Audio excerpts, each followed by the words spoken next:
universal set, we say, is represented by this capital letter U, or the U, and or the letter E, like we have right there.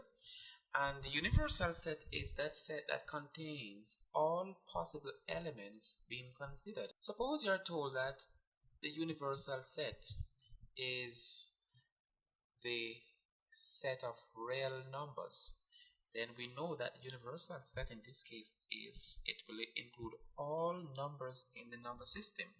But let me not make it so wide. Let's say the universal set is equal to elements from whole numbers. Let the elements be whole numbers from, up to 10 inclusive. So it means that if you were to list the elements of the universal set, you would have 0, 1, 2, 3, 4, 5, 6, all the way up to 10. That is stated.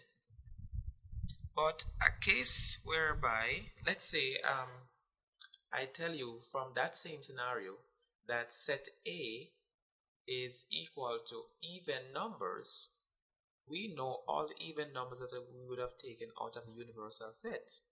They would be 2, 4, 6, 8, and 10. And suppose I tell you that set B is equal to odd numbers, then we would have got 1, 3, 5, 7, 9. Let me make it right what I said earlier. Suppose we have the universal set is equal to whole numbers that are less than 10. I can represent it this way: 0, 1, 2, and then I can put it 3 dots like that, and I can put 10, and that means that the universal set, so the 3 dots mean that numbers are missing from between 2 and 10. So if we fill those in, we would have 3 to 9. So the universal set, of course, you can use words to describe it, would mean all the whole numbers that are less than or equal to 10. So it means that from 0 to 10. And let's say A is equal to even numbers. We would have 2, 4, 6, 8, and 10. So you can also use words to describe A. And let's say B is a set of odd numbers. So we would have 1, 3, 5, 7, 9. Now, as you can see, we have taken 2 sets out of the universal set. So when you combine these 2 sets along with their, the complement of whatever is remaining for set A and set B, which is what we call its complement, which we will talk about in a little while, you will have to get back the universal set. But can we represent these 2 sets on a Venn diagram? Of course we can. Now it is represented by the rectangle when we consider the Venn diagram or take into consideration. So if we're going to represent set A, B, and the universal set using a Venn diagram, this is how we would do the illustration. Set A is there and set B would be there. Now we have it as disjoint because set A and B have nothing in common. See, all the elements in set A are not in set B, and all the elements in set B are not in set A.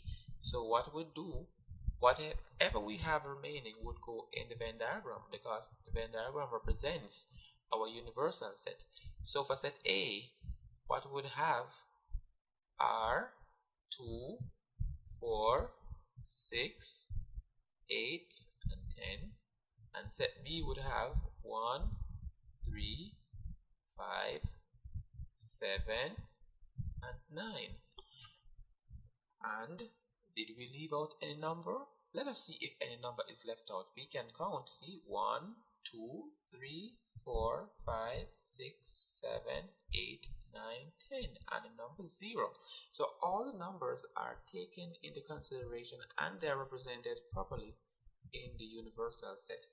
So the box stands for our universal set. A is disjoint from set B because there is nothing in common. If there were something in common, then we would have the sets overlapping like this. So they would be overlapping and the common elements would have been in here, but there is no common element, so we don't have any intersection of the two sets. So in this case, the intersection of a two set would be the empty set. So remember, for our overlapping set, it would look this way, and our Venn diagram would look this way. However, since there is no overlapping elements, then our sets are represented as the one we have above. So this is our presentation.